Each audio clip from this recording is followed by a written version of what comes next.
Hey y'all, welcome to my channel, Nothing Edited. As most of y'all know, I live in the Texas area, and or in the state of Texas, not the Texas area. But anyway, we have a couple of storms that could possibly be headed for us, and we stay prepared, okay? Number one, we stay prepared. But I was asked the other day by a gentleman who's wanting to move to Florida, things that he would need to prepare for tropical storms or hurricanes. Stuff he has. Number one, generator. You know, buy you a generator. The best time to buy a generator is when you don't need one. At the end of summer is usually the best time to get one, or the end of hurricane season is the best time because they done overstocked on them and they want them out of store. That's number one tip. Okay, you will also need things that don't need refrigeration. Unless you have a deep freeze. Oh wait, let me backtrack on that. I'm sorry. If you have a deep freeze of any sort, I suggest you collect as many of these things right here, milk cartons. Any carton that you have. I got some juice cartons. I have juice cartons the same size as this big old water bottle here. You fill them up about 3/4 of the way. Drop them things in your freezer, because number one, you're not gonna be able to find ice once the storm hits. Number two, that bag of ice sucks. It just melts so fast, and these will last good longer if you have decent ice chests. Okay, now lights. It's a must to have some type of lights. I've got several types. I'm just showing you example types. These are little AA type of batteries, flashlights. You need that type. It's great to have one of these type of flashlights as well. On top of flashlights, what do you need? You need a stockpile of batteries. Okay, you need that. All right, now another good thing to have on hand is solar lights that are fully charged before the storm hits, because 9 times out of 10, once after a storm hits, you ain't gonna have nothing but clouds for 24 hours. And you can get one like this one, this type. It hangs up and charges good. You can actually recharge this one off of a generator. How do I know? I've done it. Okay, you get these little, I just bought these today. And the only reason I did is because my friend 96 Gal, she told me about a sale. They were having a sale on all the products. So these are like 50 cents a piece. So yeah, I bought them. Okay, these, you put them outside. You know, they have the little stakes and all that just good junk. You stab them down the ground, charge them up. What's even better about them is for indoor use. If I don't tear it up, pop this off. Pop it off like that, and it will sit on your counter or flat surface of some type. I got the small ones. I also afforded myself the larger size ones. And the same thing, you pop the top off. You know, pop it off, set it down, done deal. Okay, other items that you have to have. Baby wipes. You need some form of baby wipes, because, I'm going to say that again, 9 times out of 10, when power goes out, water goes down. If you live in a rural area like I do, you're off of well water from the county and the well's down. There's no water, so you need some way to stay sanitary as best as possible. So we're staying on topic right now of not having faucet water. You need disposable bowls. You need disposable plates. I'm not pulling everything in my house out to do this video. You'll get the gist of it, where you also need plastic forks, spoons, knives, that sort of thing. Another way to get light. So, okay, candles, everyday candles. You can light these till you can get to your flashlights and stuff like that. Because you never know. Me, I'm the type of person, if storms come through, I'm awake. It ain't catching me off guard. But some people sleep through them. Anyway, candles are also another must if the storm outlasts what you have. Say, like, we have a generator, and right now I've got 15 gallons of water. I mean, 15 gallons of gas to run my generators.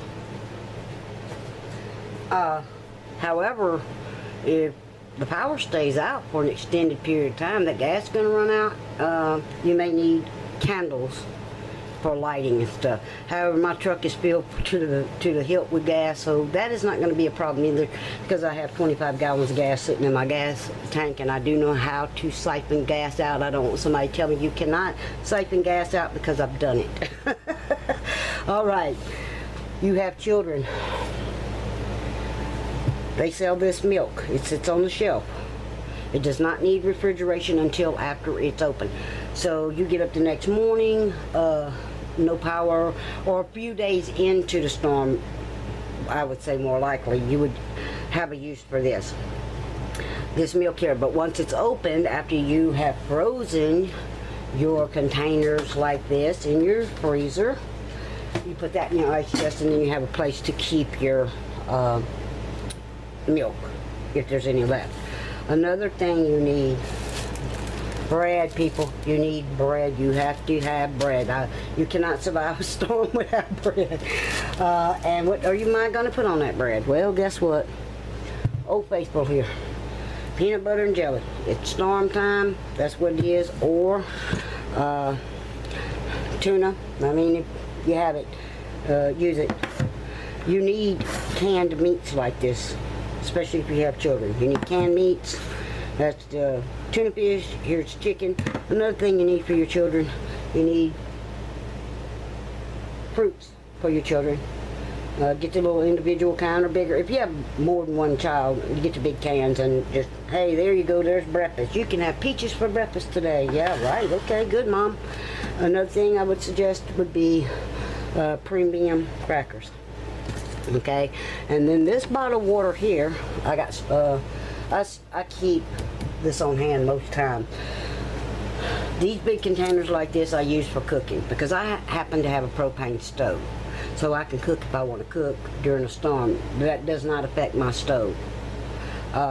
So I have several bottles of these for cooking, and I do very, very little cooking after a storm.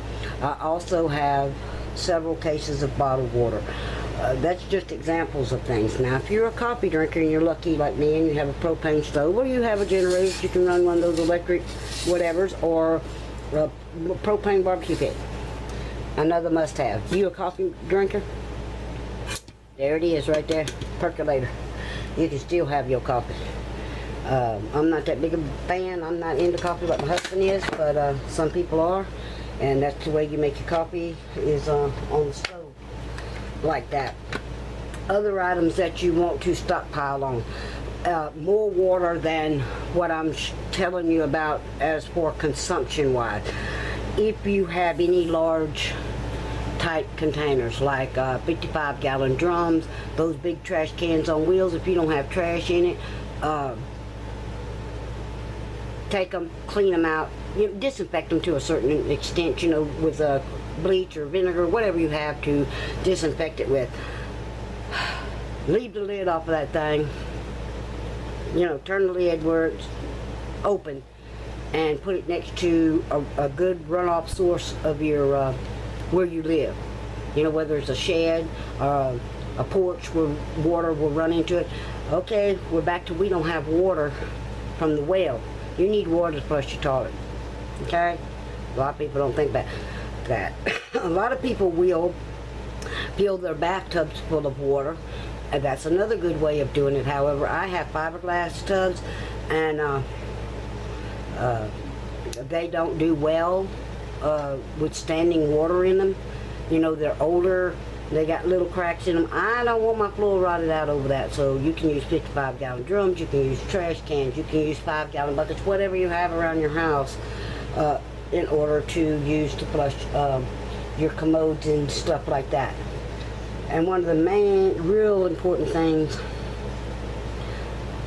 check on elderly people around you. If you know you have elderly people living around you and they have little to nothing, they don't have any power at all, Now, see, with our generator, we can run an air conditioner. You go grab that old person, bring them to your house if you have a generator, and you make them comfortable. You make them feel welcome at home. You don't want that on your conscience if something like that was to happen, a storm like that. Other things to have on hand is what I call fast food.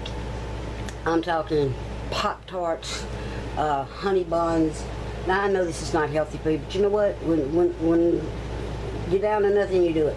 You make sure you have honey buns and those little cupcakes and stuff. Kids just seem to be starving to death when a storm comes through and everything. Just toss one at them and say, here, eat that and be quiet, you know, whatever. Whatever is in your refrigerator, if you don't have a generator and you're trying to put the most of what you can save out of your refrigerator into ice chest, whatever's in there that's edible like that, that's what the kids get. That's what the family gets. You're eating what's going to spoil first that you cannot keep. Anyway, I hope these little pointers here help people out. And I hope everybody fares through this storm very well. I hope nobody gets any type of bad destruction or anything. And keep in touch with your neighbors around you. Out here, you don't have cell service, so with you don't have internet, you don't have Wi-Fi. Well, last time we didn't have cell service.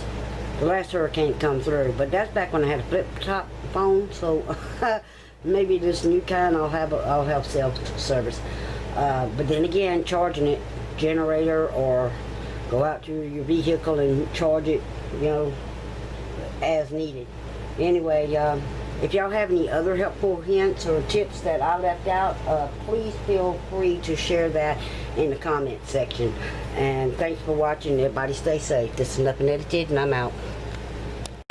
Okay, y'all, I know I closed out this video, but I left out a very important thing. And the reason I left it out is because I actually had to go and borrow this from my friend. Anybody who knows me knows my dog doesn't eat dog food. But anyway, if you have pets, cats or dogs, any type of pets, they always say at these storms, have at least 3 days worth of food. No. Have at least a week, unless you can get more. If you can get more than a week's supply, do it.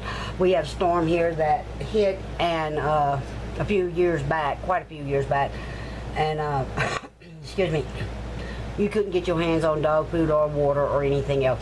So back to this gallon of water, make sure you have enough water for your pets. That is a must. If your animals take medication before the storm, like I have plenty of warning that this thing's coming. If Brandy needed medication, I'm going to the vet and I'm getting it ahead of time.